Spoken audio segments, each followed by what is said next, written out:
Hi, this is David Juliano, Senior Financial Advisor with Stonehearth Capital Management, and today I'll be giving you an update on Section 529 plans. 529 plans are popular college savings accounts that offer tax benefits. Money contributed to these plans grows tax deferred, and when assets are taken out to pay for college costs, the withdrawal is tax-free. It has become common for grandparents to own these accounts and contribute their own assets to these plans to help pay for the college costs of their grandchildren. Assets contributed to these plans are considered gifts to the beneficiary of the account. While assets held in grandparent-owned 529 plans aren't counted as student income, what some grandparents don't know is that any amounts withdrawn from these accounts to help pay college costs must be reported as income for the grandchild on their financial aid form.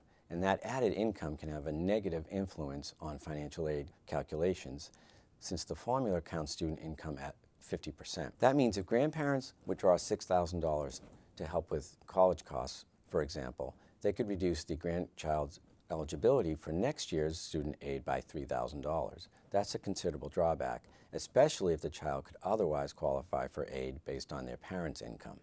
To avoid this situation, grandparents with 529 plans have been advised to delay tapping to their accounts until their grandchildren are either getting ready to enter their final year of college after the last financial aid form, known as the FAFSA, has been filed, and 529 plan withdrawals will no longer inflate student income. The downside to this approach is that even though it bypasses the financial aid issue, it leaves grandparents little free and clear time for funding college costs. The good news is that beginning with the 2017-2018 academic year, instead of requiring income information from the prior calendar year, families filling out the financial aid form will report income from 2 years before the school year starts. To explain this further, with the current rule, students enrolled in the 2014-15 school year, for instance, had to report income from 2013. But those enrolling when the new rule takes effect in 2017 will report income from 2015, which is 2 years back.